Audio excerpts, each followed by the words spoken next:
The Lord be with you. A reading from the Holy Gospel according to John. Glory to you, O Lord. Jesus spoke to them again, saying, I am the light of the world. Whoever follows me will not walk in darkness, but will have the light of life. So the Pharisees said to him, You testify on your own behalf, so your testimony cannot be verified. Jesus answered and said to them, Even if I do testify on my own behalf, my testimony can be verified, because I know where I came from and where I am going. But you do not know where I come from or where I am going. You judge by appearances, but I do not judge anyone. And even if I should judge, my judgment is valid, because I am not alone, but it is I and the Father who sent me. Even in your law it is written that the testimony of two men can be verified. I testify on my behalf, and so does the Father who sent me. So they said to him, Where is your Father? Jesus answered, You know neither me nor my Father. If you knew me, you would know my Father also. He spoke these words while teaching in the treasury in the temple area, but no one arrested him because his hour had not yet come. The Gospel of the Lord.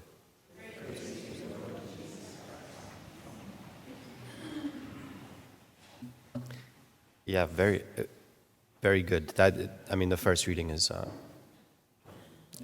a beautiful reading. I would say go back and read it again, but I don't know. I'm not sure how many of us have that time. You know, it's a great reading, especially of course because Daniel is the hero. So moving right along, there's the gospel passage is great. Okay, what do we see? Jesus is in this kind of courtroom scene, and he's on trial, right? His opponents are putting him on trial, and he's then giving testimony on his own behalf. He's asking that question.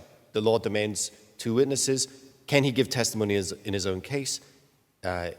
Is he allowed to give the testimony of the Father, which he said before is something like the works that he's doing are themselves testimony of his apprenticeship under the Father, his close working relationship with the Father. So he's then giving two witnesses.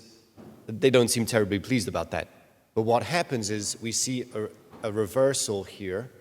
It's not, in fact, what we're meant to see is it's not, in fact, Jesus who is on trial. It's the people who have put Jesus on trial. They are on trial. Yeah, so Jesus, and even right at the heart of this we see, he's saying, I do not judge anyone.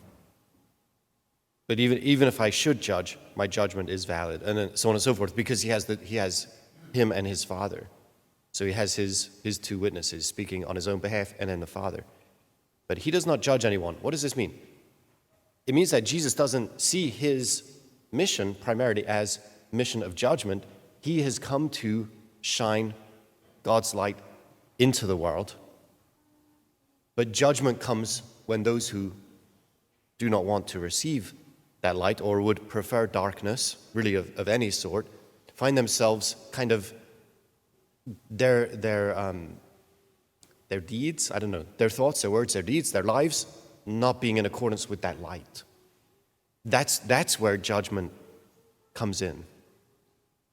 But that judgment also we ought to receive that, I think, as God's people. We ought to receive that, the light, and the light that is judgment for those who resist it, also as an invitation to have the Lord shine his light into the darkness of our own hearts and lives, and return to him and go his way. Commit ourselves to him, commit ourselves to Jesus, who is the light of the world, so that we can receive the light of God's love and we can embody it as best we can for the people who are in darkness. And again, our doing so, our doing that means that we ourselves do not then or therefore become people of judgment in like a primary sense. Like I'm going to go out here and I'm going to judge everybody, right? That's not it. But I do become a means of God's judgment because as I come out bringing his light to bear in the world, then I'm again showing up the darkness of people's lives. And that's a particular kind of judgment. We're not responsible for that. Nobody get eager, please. Nobody get eager on that. We're not responsible for that.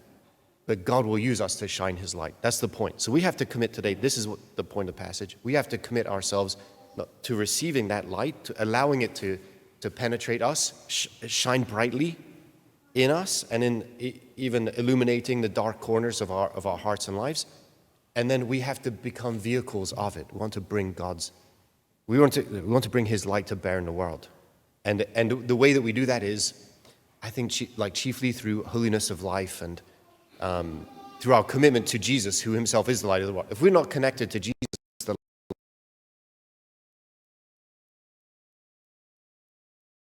so it's our commitment to him and living in his service.